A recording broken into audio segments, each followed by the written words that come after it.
Welcome to episode 109 of Norse Myths, Legends, and Folktales. My name is MyLinda Butterworth, and today we will hear the folktale about a king who sends out 6 of his 7 sons to find wives, where they meet a cruel giant who turns them into stone, and how the youngest brother must find the giant's heart and destroy it to save his brothers, and the giant who had no heart in his body. Once on a time there was a king who had 7 sons, and he loved them so much that he could never bear to be without them all at once, but one must always be with him. Now, when they were grown up, 6 were set off to woo, but as the youngest, his father kept him at home, and the others were to bring back a princess for him to the palace. So the king gave the 6 the finest clothes you ever set eyes on, so fine that the light gleamed from them away off, and each had his horse, which cost many, many £100, and so they set off. Now, when they had been to many palaces and seen many princesses, at last they came to a king who had 6 daughters. Such lovely king's daughters they had never seen, and so they fell to wooing them, each one, and when they had got them for sweethearts, they set off home again.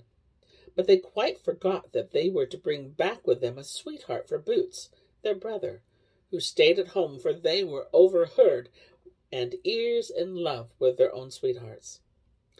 But when they had gone a good bit on their way, they passed close to a steep hillside like a wall, where the giant's house was.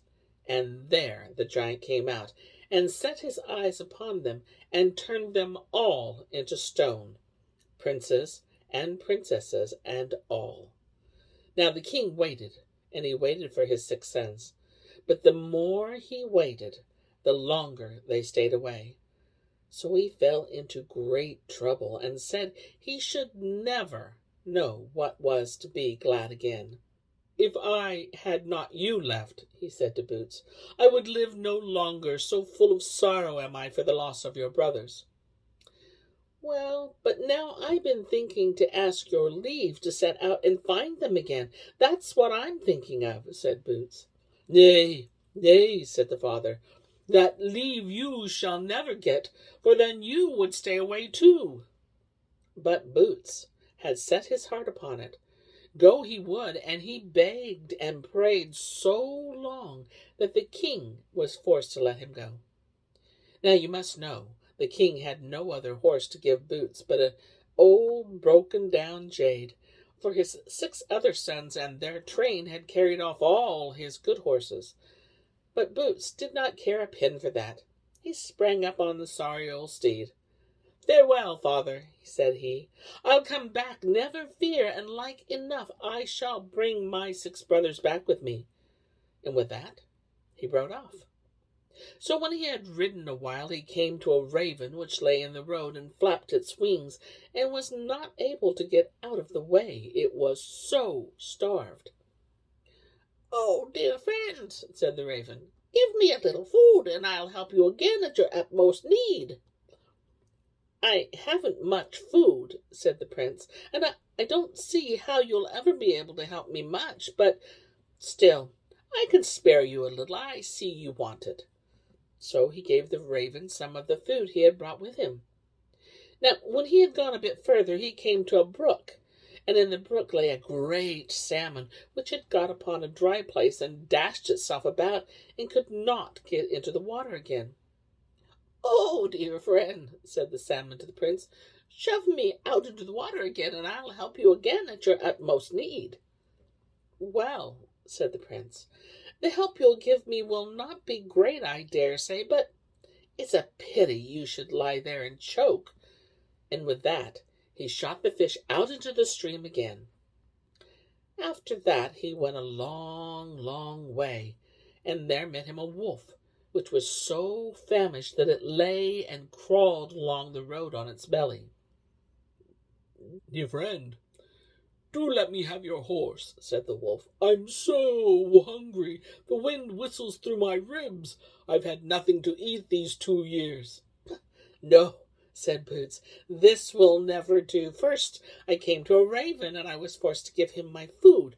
Next I came to a salmon, and him I helped back into the water again. And now you will have my horse? It can't be done. It can't, for then I should have nothing to ride on." "Nay, dear friend, but you can help me," said Greylegs the wolf. "You can ride upon my back, and I'll help you again in your utmost need." "Well, the help I shall get from you will not be great, I'll be bound," said the prince. "But you may take my horse, since you are in such great need." So, when the wolf had eaten the horse, Bits took the bit and put it into the wolf's jaw, and laid the saddle on his back. And now the wolf was so strong after what he had got inside, that he set off with the prince like nothing. So fast he had never ridden before. "When we have gone a bit further," said Greylegs, "I'll show you the giant's house." So after a while they came to it. "See, here's the giant's house," said the wolf. "And see, here are your 6 brothers, whom the giant has turned into stone. And see, here are their 6 brides, and away yonder is the door, and in that door you must go." "Nay, but I daren't go in," said the prince. "He'll take my life." "No, no," said the wolf. "When you get in, you'll find a princess, and she'll tell you what to do to make an end of the giant. Only mind, and do as she bids you." Well, Boots went in, but truth be said, he was very much afraid. When he came in, the giant was away, but in one of the rooms sat the princess, just as the wolf had said. And so lovely a princess Boots had never yet set eyes on. "Oh, heavens, help you! Whence have you come?" said the princess as she saw him. "It will surely be your death. No one can make an end of the giant who lives here, for he has no heart in his body." "Well, well," said Boots, "but now that I am here, I may as well try. What can I do with him? And I will see if I can't free my brothers, who are standing turned to stone out of the doors. And you too I will try to save, that I will." "Well, if you must, you must," said the princess. "And so let's see if we can't hit on a plan. Just creep under the bed yonder, and mind and listen to what he and I talk about. But pray, do lie as still as a mouse."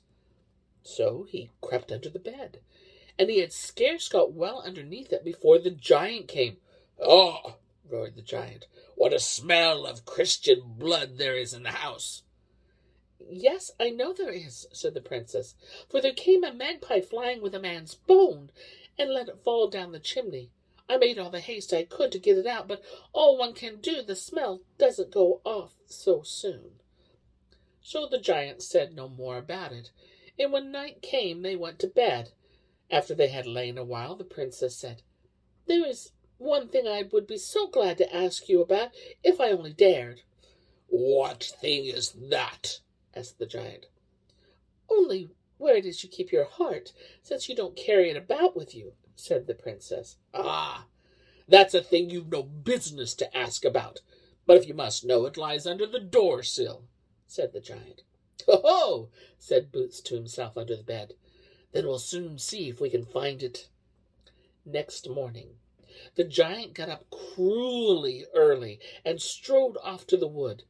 But he was hardly out of the house before Boots and the princess set to work to look under the door-sill for his heart. But the more they dug and the more they hunted, the more they couldn't find it. "He has balked us this time," said the princess, "but we'll try him once more." So she picked all the prettiest flowers she could find, and strewed them over the door-sill, which they had laid in its right place again. And when the time came for the giant to come home again, Boots crept under the bed. Just as he was well under, back came the giant. Went the giant's nose. "My eyes and limbs, what a smell of Christian blood there is in here," said he. "I know there is," said the princess, "for there came a magpie flying with a man's bone in his bill, and let it fall down the chimney. I made as much haste and I couldn't get it out, but I dare say it's that you smell." So the giant held his peace and said no more about it. A little while after, he asked who it was that had strewed flowers about the door-sill. "Oh, I, of course," said the princess. "And pray, what's the meaning of all this?" said the giant. "Ah," said the princess, "I'm so fond of you that I couldn't help strewing them when I knew that your heart lay under there." "You don't say so," said the giant. "But after all, it doesn't lie there at all." So when they went to bed again in the evening, the princess asked the giant again where his heart was, for she said she would so like to know. "Well," said the giant, "if you must know, it lies away yonder in the cupboard against the wall." So, thought Boots, and the princess then soon will find it. Next morning the giant was away early and strode off to the wood, and so soon as he was gone, Boots and the princess went in the cupboard hunting for his heart. But the more they sought for it, the less they found it. "Well," said the princess, "we'll just try him one more time." So she decked out the cupboard with flowers and garlands, and when the time came for the giant to come home, Boots crept under the bed again. Then back came the giant. "My eyes and limbs, what a smell of Christian blood there is in here." "I know there is," said the princess. "For a little while since there came a magpie flying with a man's bone in his bill, and it let it fall down the chimney. I made all the haste I could to get it out of the house again, but after all my pains, I dare say that's what you smell." When the giant heard that, he said no more about it, but a little while after he saw how the cupboard was all decked with flowers and garlands, so he asked who it was that had done that. Who could it be but the princess? "And pray, what's the meaning of all this tomfoolery?" asked the giant. "Oh, I'm so fond of you, I couldn't help doing it when I knew that your heart lay there," said the princess. "How can you be so silly as to believe any such thing?" said the giant. "Oh, yes, how can I help believing it when you say it?" said the princess. "You're a goose," said the giant. "Where my heart is, you will never come." "Well," said the princess, "but for all that, 'twould be such a pleasure to know where it really lies." Then the poor giant could hold out no longer, but was forced to say, "Far, far away in a lake lies an island. On that island stands a church, and that church is a well, and that well swims a duck. In that duck there is an egg, and in that egg there lies my heart to you, darling." In the morning early, while it was still grey dawn, the giant strode off to the woods. "Yes, now I must set off too," said Boots. "If I only knew how to find the way." He took a long, long farewell of the princess, and when he got out of the giant's door, there stood the wolf waiting for him. So Boots told him all that had happened inside the house, and said now he wished to ride to the well in the church, if only knew the way. So the wolf bade him jump on his back. He'd soon find the way, and away they went, till the wind whistled after them, over hedge and field, over hill and dale. And after they had travelled many, many days, they came at last to the lake. Then the prince did not know how to get over it, but the wolf bade him only not to be afraid, but stick on, and so he jumped into the lake with the prince on his back, and swam over to the island. So they came to the church, but the church keys hung high, high up on the top of the tower, and at first the prince did not know how to get them down. "You must call the raven," said the wolf. So the prince called on the raven, and in a trice the raven came and flew up and fetched the keys, and so the prince got into the church.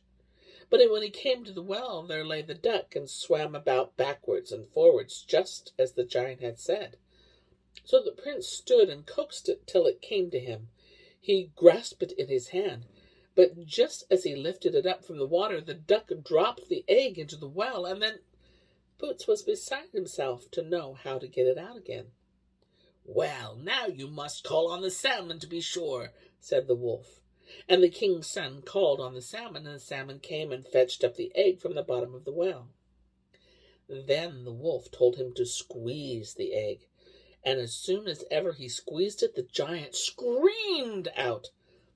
"Squeeze it again," said the wolf.